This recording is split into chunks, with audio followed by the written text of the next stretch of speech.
Hello, everyone. Thanks for joining us. We will start our meeting shortly.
Cameron, if we can go ahead and switch over to our presentation.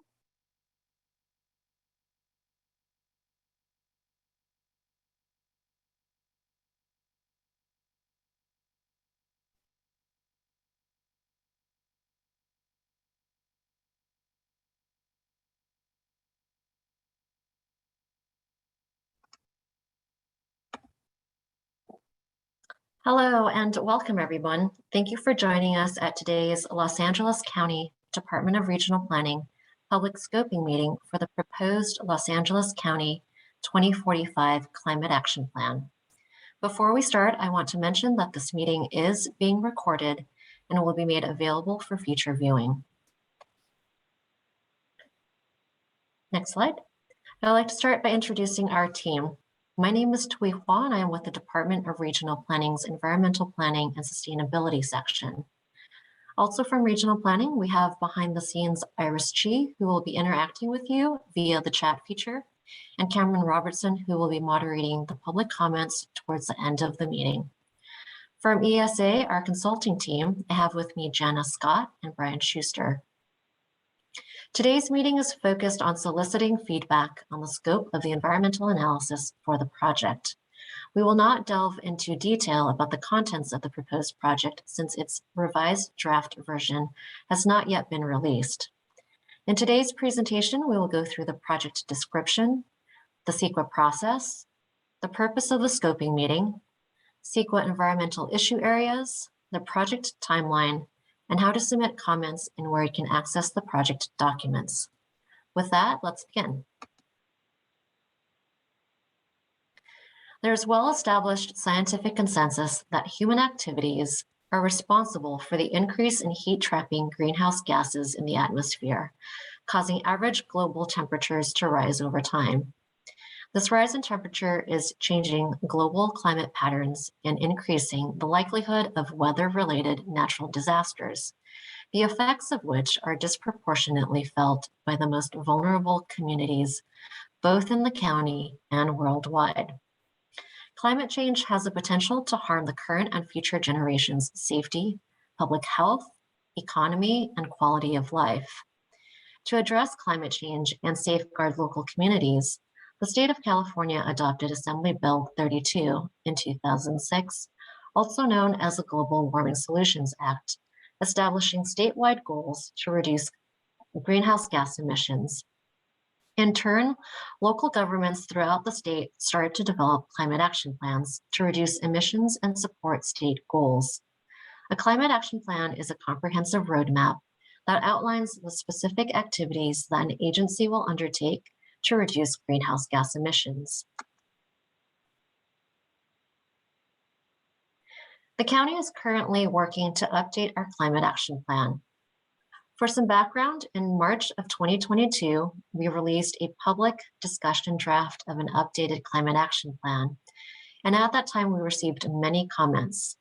To those who have been following this project, we appreciate your time, participation, and comments. After receiving various substantive feedback and in response, we took some time to assess the county's GHG emission reduction strategy. And since the release of the 2020 public discussion draft, we have been working on what we are now calling the proposed 2045 Climate Action Plan, otherwise abbreviated as CAP. The proposed 2045 CAP will amend the general plan and replace the 2020 CAP. It serves as a climate plan for the unincorporated areas of Los Angeles County. Other local jurisdictions will have their own CAP.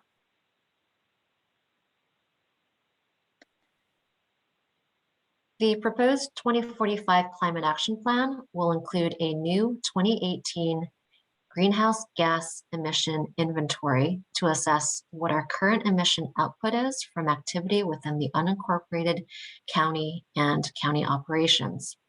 The emissions forecasts and targets will have interval years of 2030, 2035, and 2045 as the dates to achieve the statewide targets. And finally, the proposed 2045 CAP will include updated and new GHG emission reduction measures in order to achieve identified reduction targets. These measures can be categorized into the sectors of transportation, building, energy and water, waste, and agriculture, forestry, and other lands. And also in line with the county's equity initiatives, the proposed 2045 CAP highlights environmental justice and equity as key criteria in the implementation of emissions reduction measures. With that, I'll pass it over to Jana. Thank you. The county is conducting its environmental review in accordance with the California Environmental Quality Act, or CEQA, and it's implementing regulations, the CEQA guidelines. CEQA applies to most public agency decisions to authorize or approve activities that could have a significant adverse impact on the environment. CEQA requires agencies to do 4 things. First, to be informed about the potential environmental consequences of their decisions. Second, to consider all relevant information before taking action. Third, to provide the public with an opportunity to comment on the environmental issues. And finally, to avoid or reduce significant impacts when it's feasible to do so. The county is preparing an EIR, an environmental impact report, for this project. For an EIR, CEQA also requires the lead agency, here the county, to consider alternatives to the project, including a no project alternative.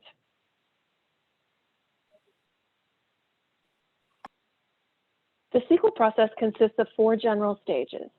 The first stage is the scoping process. This is where we are right now, right at the beginning. In the second phase, we'll take the information learned in the scoping process and apply it in the second phase, which is preparation of the draft EIR. In the third phase, the county will invite comments on the draft EIR from tribes, agencies, and members of the public. The county will respond to comments and will issue the final EIR for consideration by the Regional Planning Commission and the Board of Supervisors as part of the final stage of the CEQA process, which consists of decision-making for both the EIR and the project. Scoping tells us what to study, not what the answers are. The primary purpose of this scoping meeting is for us to hear from you. More specifically, our goal is to solicit input from you about the scope and content of the EIR, including potential impacts of concern, and mitigation measures or alternatives that should be considered. To do this, we will receive information about elements of the project, review the findings of the initial study, obtain input about specific environmental topics, and then use that input to inform the scope and content of the EIR. During the CEQA process, the county will evaluate whether the project could negatively affect any of the environmental resource areas identified in CEQA. The county's preliminary review is documented in the initial study that was circulated with the notice of preparation.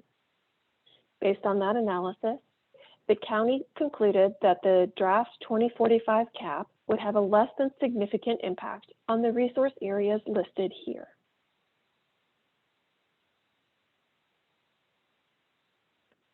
Based on conclusions reached in the initial study, we anticipate that the EIR will focus on these topics.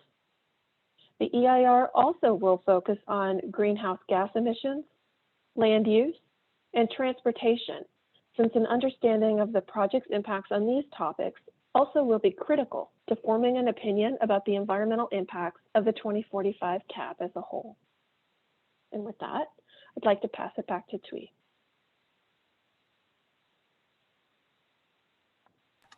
Thank you, Jana, for the CEQA information.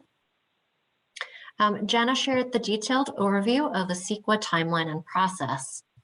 The project timeline here provides the high-level picture of when to anticipate your opportunity for continued participation and feedback. We are currently in the NOP comment period, which allows you to provide input on the scope and form of the environmental analysis. The NOP comment period will remain open until February 1st at 5 p.m. This spring into summer, we plan to release a draft of the 2045 cap, along with its accompanying draft EIR. At that time, you will have the opportunity to again comment on both the contents of the proposed 2045 cap, as well as the environmental analysis conducted for it. And lastly, we are scheduled to present any further revisions to the proposed 2045 cap and issue a final EIR in the fall or winter of this year. If you received an email announcement of the NOP release, you can expect to receive one when future documents are released and notices of public hearing are issued. If you did not receive one, you can email us and we will add you to our distribution list. On this slide is the information on where to locate the NOP and initial study, as well as the location to submit written comments on the NOP. At this time, we will open the meeting for those who would like to submit verbal comments on the NOP. As Jana mentioned, comments at this scoping meeting should focus on the scope and content of the EIR, or what we should study in the EIR. Please note that these comments will become a part of the formal record for the EIR. It is not necessary to submit both written and verbal comments. Either forms will be included in the record. If you would like to provide verbal comments, please type your name into the chat box and we will cue you to speak. When your name is called, we will unmute your microphone. Please check on your screen that the button for the microphone is indeed unmuted. We will not be answering detailed questions on the contents of the proposed 2045 cap during this meeting, as mentioned, since we have not yet released it. The initial study that accompanies the NOP provides the project description, as well as the measures the cap is proposing. However, we are happy to answer clarifying questions. For example, if you would like us to repeat any of the information presented in the slides, or if you cannot locate the documents from the provided web address, please type your question using the Q&A function. It looks like we have two questions currently in the Q&A. So before I open up the comment period, let's go ahead and look at those questions. The first question, both questions from Andy Henderson, is the determination that the impact on housing and population final are you taking comments on that point? And secondly, the determination that there's no significant impact on housing and population. To clarify, we are taking all input and consideration for analysis within the EIR. So if you have comments on that particular section of the environmental analysis, we will welcome those comments and consider them. With that, I will go ahead and open the public comment period. I'll hand it over to Cameron to cue our speakers. Great, thank you, Tui. Our first speaker tonight will be Susan Zotner. Susan, please state your name for the record. Please spell your last name.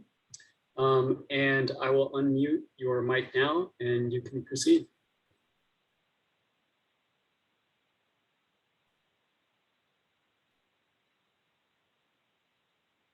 Susan, are you available to provide comment?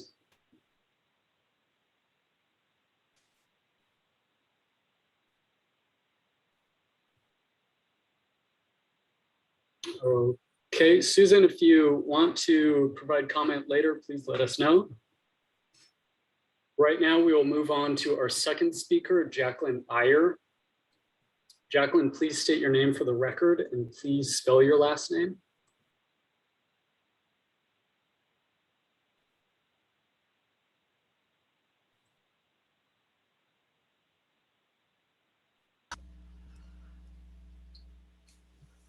Jacqueline, are you there?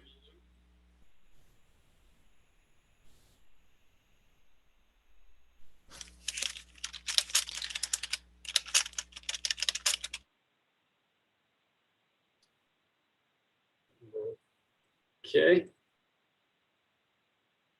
Are there any other participants right now that would like to provide verbal comment?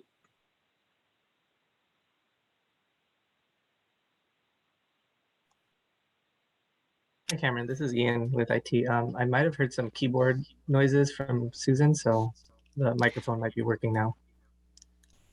Hello, can you hear me? Hi, Susan. Yes. Okay. Please state your name for the record and spell your last name. My name is Susan Zonter, Z-A-H-N-T-E-R. I had a couple of questions. I do appreciate the fact that the NOP is addressing air quality. And one of the things that does concern me is it's mostly about greenhouse gas emissions that include particulates. And here in the Antelope Valley, we have a real serious problem with particulates from a different source. And I wondered if this EIR would address that, and if not, why not? And also aesthetics. Now, some of the things that are promoted in this climate action plan include conversion to 100% renewable energy. That means that the Antelope Valley is going to be an even bigger focus for utility scale renewable energy, which does affect aesthetic qualities across the Valley, along with the poor air quality. Wildflower fields and biological, which I know that are supposed to be addressed in the NOP. Those are two things that I really wanted to stress at this moment. I'll probably come across a few other things that I'll be able to make a written public comment on. Thank you so much for letting me participate. Thank you, Susan.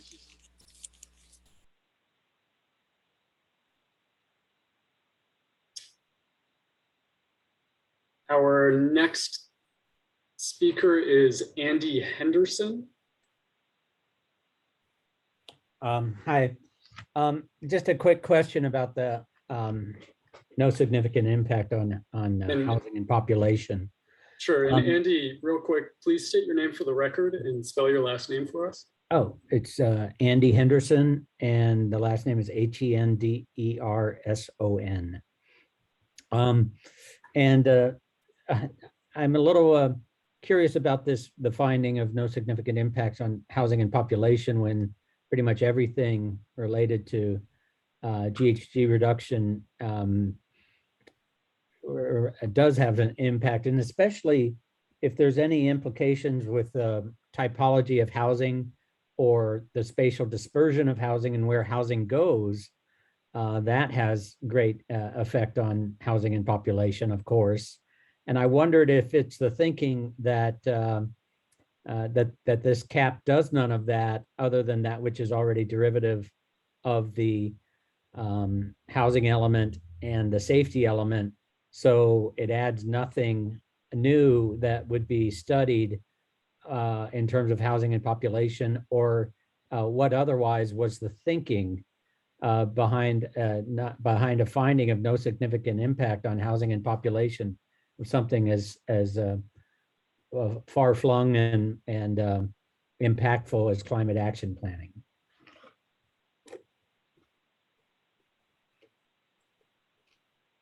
Great, thank you for your comment, Andy. Our next speaker will be Jacqueline EIR.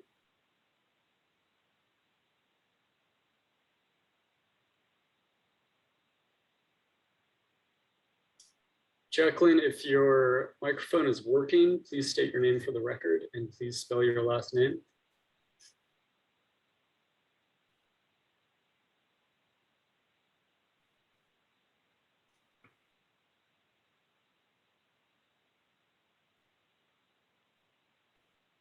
We cannot hear you right now, so if you can work on your microphone, perhaps see if there is some function to get it to work. We will call on you later in the comment period.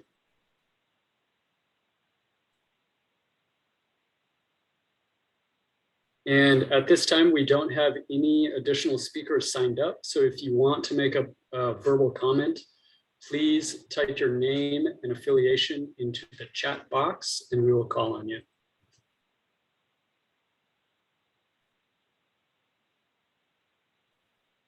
We do have one question in the Q&A as we try to get our last speaker available to speak.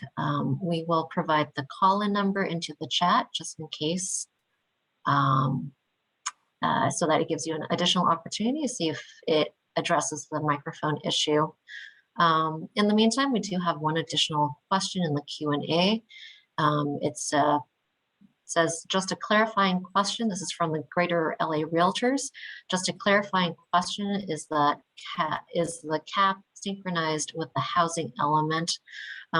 If the comment is suggesting, and please clarify for us because I don't want to make an assumption, let us know if you're suggesting for the cap to be synchronized with the housing element. We'll certainly take that into consideration in the analysis for the EIR.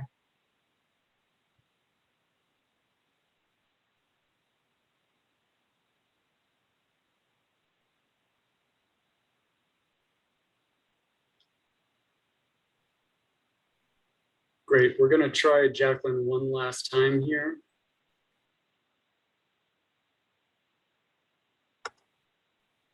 Jacqueline, we'll provide you with a call-in number. We're going to unmute you right now just to see if it'll work.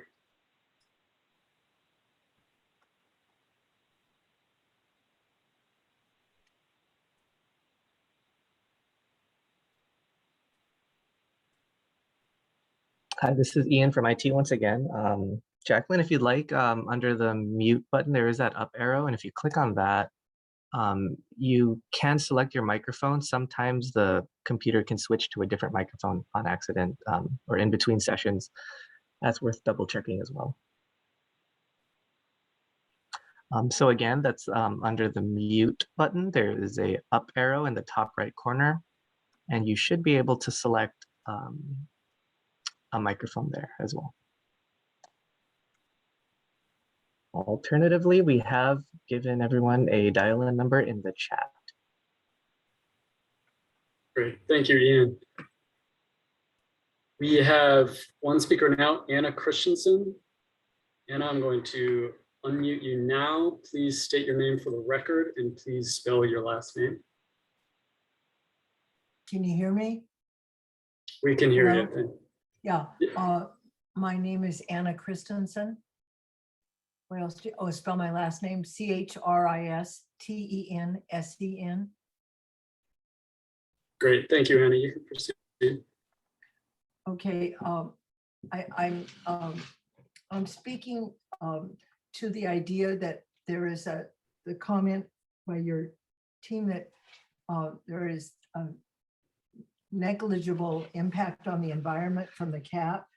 And I would, I'd like to express a couple of concerns regarding the, I want to say, the lack of tribal guidance. I'm not going to say input.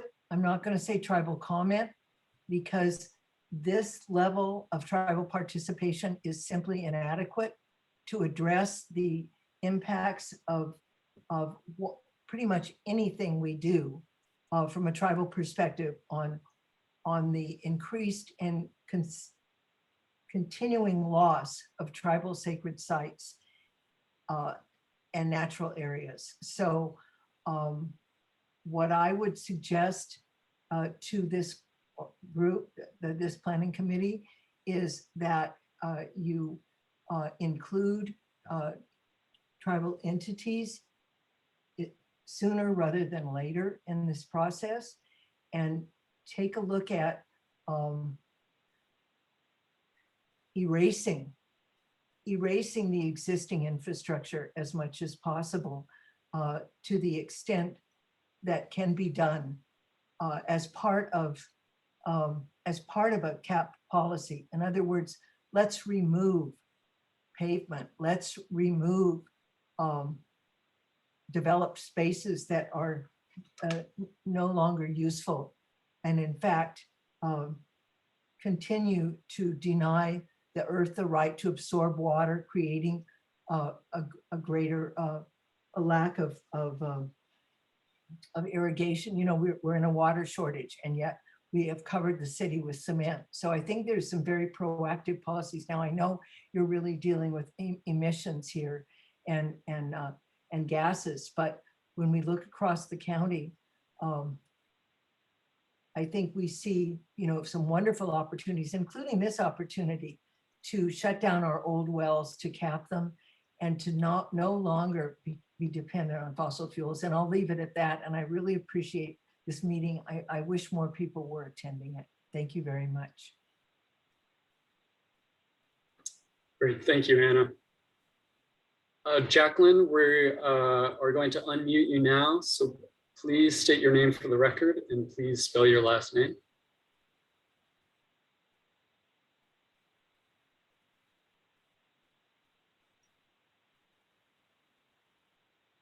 Hello, yes, can you hear me?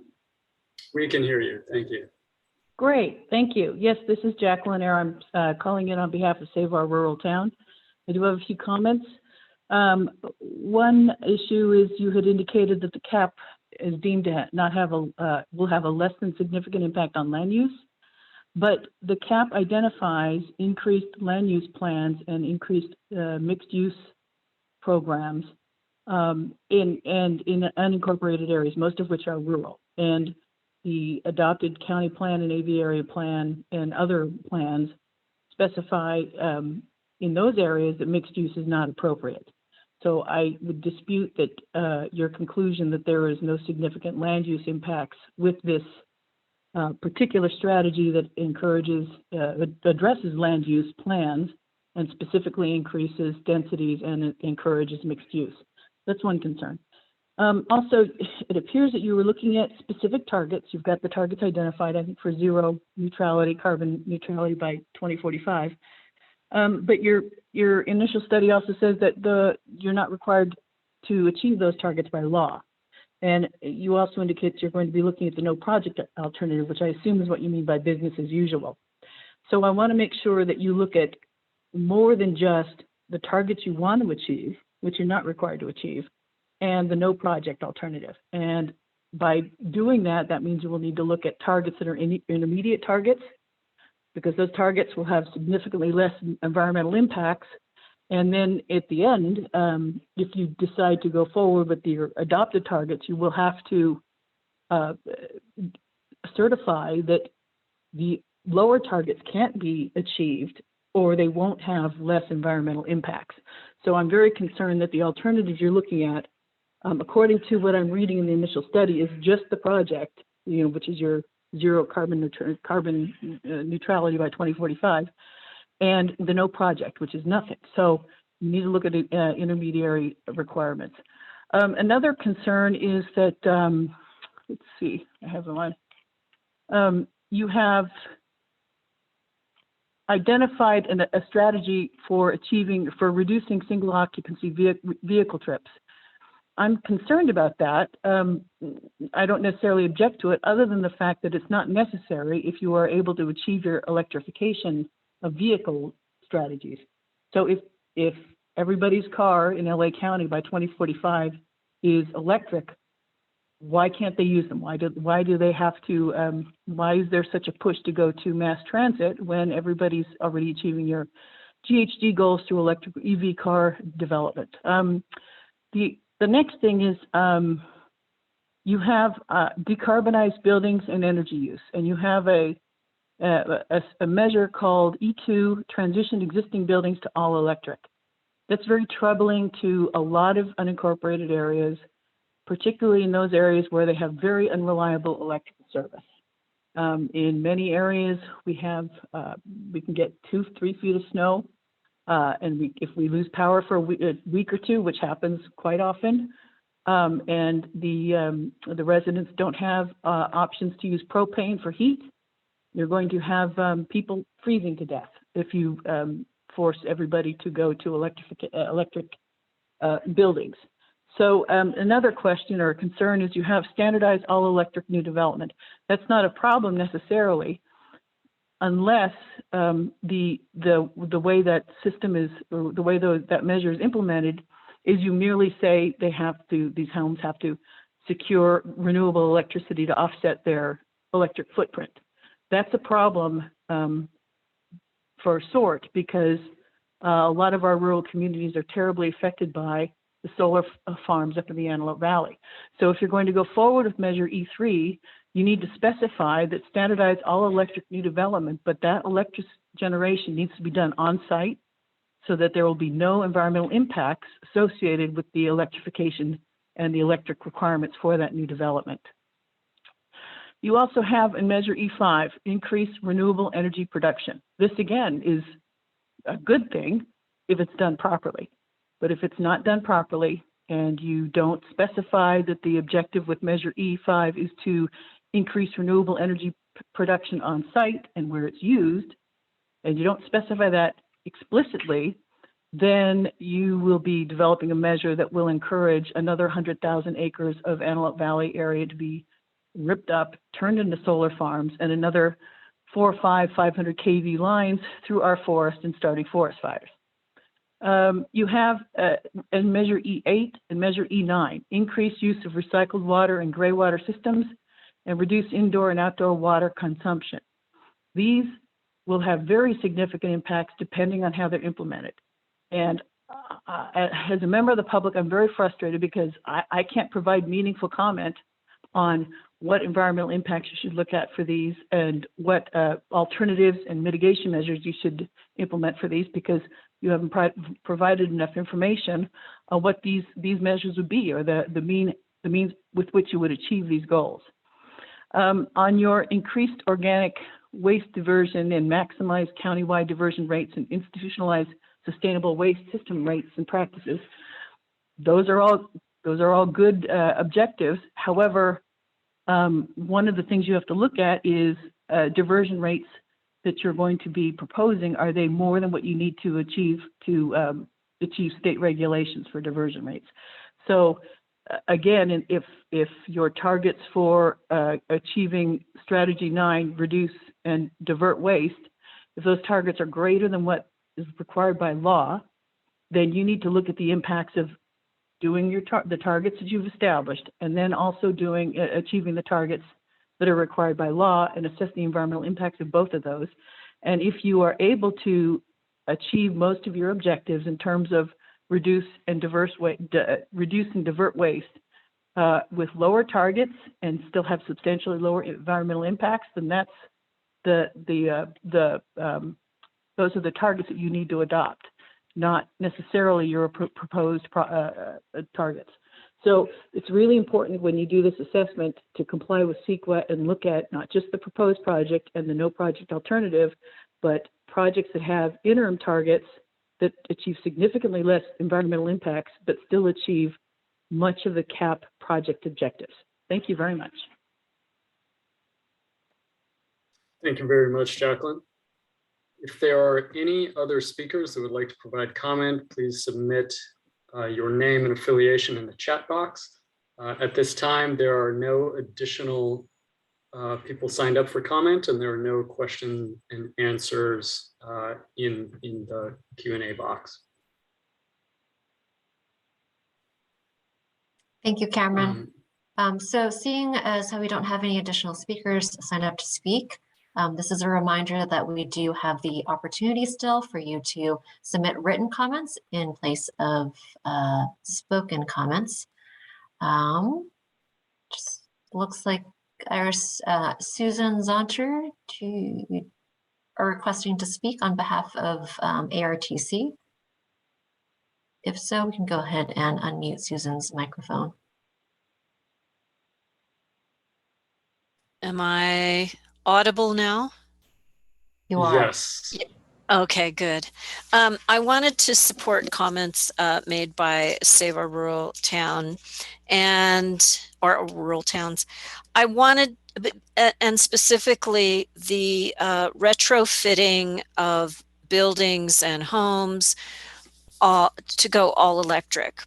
I just, as a point that you might want to think about, and this isn't a specific, it's an instance occurring in our community. My neighbor has a 1,400 square foot house. Last month we had we had cold temperatures below freezing every night, and we had snow that lasted several days on the ground, which makes the environment colder. She's all electric.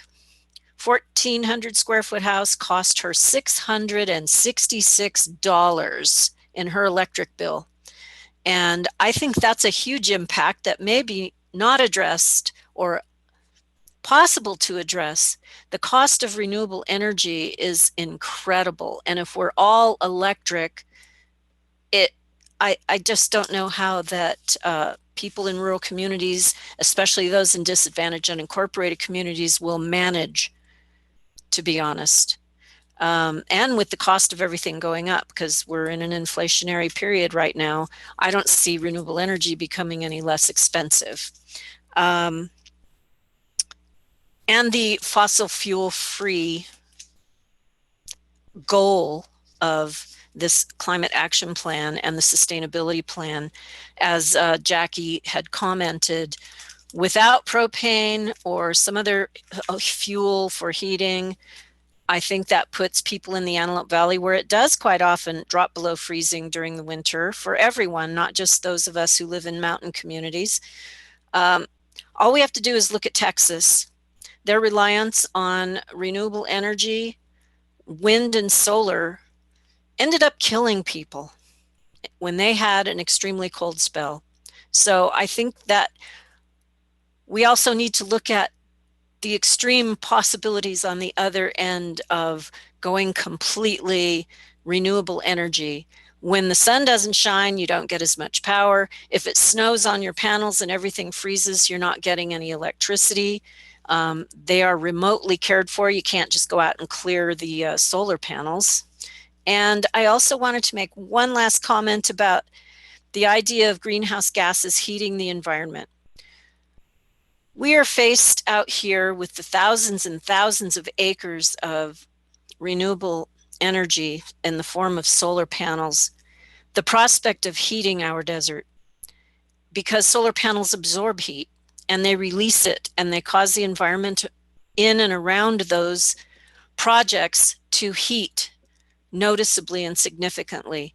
I am concerned that it's going to change the desert environment to make it even more dry and more hot.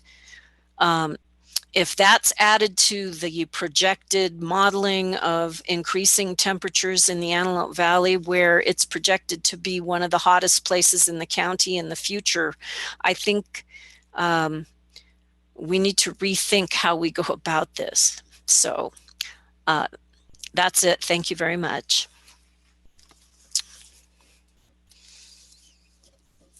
Thank you, Susan. If anybody else would like to sign up for comment, please put your name and affiliation in the chat box. As of now, there are no further speakers. Thank you, Cameron. The slide that we currently have up has our contact information where to submit written comments.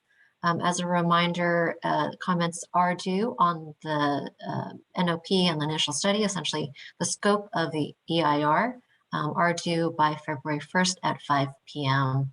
At the bottom of the slide, we also have our project website where you can access additional information. And as documents are made available, we post it on this website. As mentioned earlier in the presentation, if you would like to receive direct email notices from us, feel free to give us an email and we will add you to our distribution list at climate@planning.lacounty.gov.